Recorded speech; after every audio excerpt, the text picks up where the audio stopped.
ఎవరో ఒక దొంగ వచ్చి తన ఫోన్ లాక్కొని వెళ్ళిపోయాడు.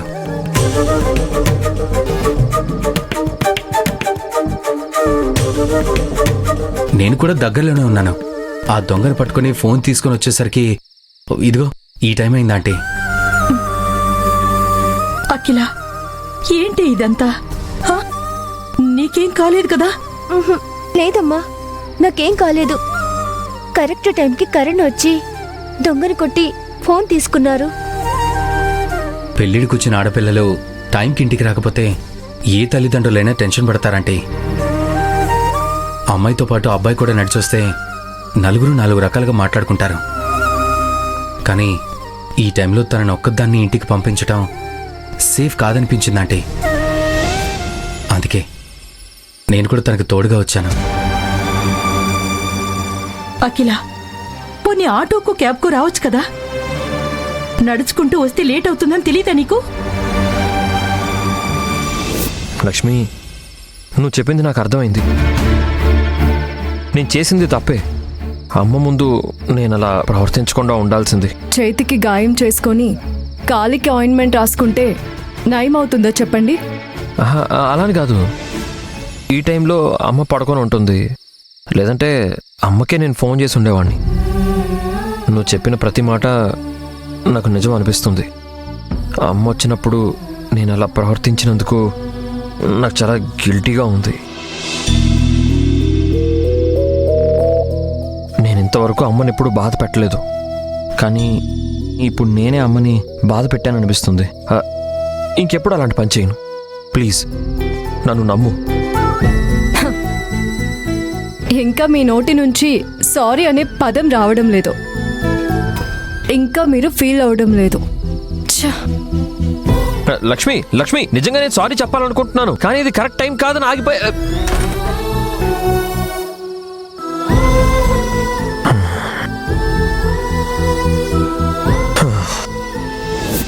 ఎంత లేట్ అయినా ఇలా నడుచుకుంటూ వచ్చావండి? అసలు నీకేం చెప్పాలి? అది అమ్మా, నేను లేదంటీ, ఫోన్ ఎక్కడో పడిపోయింది. ఆ టెన్షన్లో ఏం చేయాలో అర్థం కాలేదు. అందుకే మెల్లిగా మాట్లాడుకుంటూ నడుచుకుంటూ వచ్చేసాం. తను భయపడుతుందని నేను కూడా తోడుగా వచ్చాను. అవునమ్మా, ఇంటి దగ్గరకు వచ్చాక అలా జరిగింది. ఆఫీస్లో అయితే డైరెక్ట్గా ఆటోనో క్యాబ్ బుక్ చేసుకుని వచ్చేదాన్ని. బస్ స్టాండ్కి వచ్చాక నా ఫోన్ పోయింది. దగ్గరే కదా అని నడుచుకుంటూ వచ్చేసాను. ఇంట్లో వాళ్ళు ఎంత కంగారు పడతారో ఆలోచించావా? నీకెన్నిసార్లు ఫోన్ చేసామో తెలుసా? అయ్యో ఆంటీ, తనకు మాత్రం మీరు టెన్షన్ పడుతుంటారని తెలీదా? అక్కడ మీరుంటే తెలిసేది.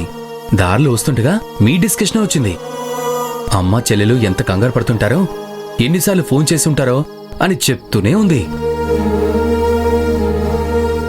అంతే కదా ఆంటీ, నా ఫోన్ నుంచి మీకు ఫోన్ చేసి ఇలా జరిగింది, ఇంటికి దగ్గరలోనే ఉన్నాను, మీరేం టెన్షన్ పడకూడదని చెప్పి మాట్లాడతానని కూడా చెప్పింది.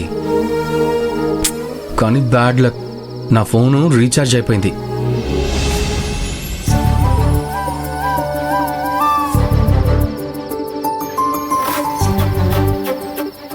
నిజంగా మిమ్మల్ని చూస్తుంటే చాలా ఆనందంగా ఉంది ఆంటీ.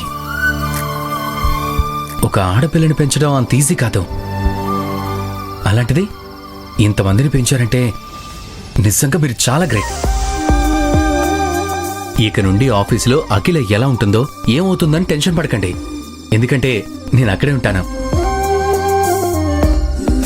తనకి ఏ ఇబ్బంది లేకుండా నేను చూసుకుంటాను. మంచిది బాబు, నీకెలా థ్యాంక్స్ చెప్పాలో అర్థం కావట్లేదు. ఈరోజు నువ్వే లేకపోతే తన పరిస్థితి ఏమయ్యేదో ఏంటో. నీకు చాలా థ్యాంక్స్ బాబు. అయ్యో ఆంటీ, మీరు పెద్దవాళ్ళు, ఇంత చిన్న పనికి అంత పెద్ద మాటలు ఎందుకు? మనిషికి మనిషి సాయం చేసుకోవాలి కదా, నేను అదే చేశాను.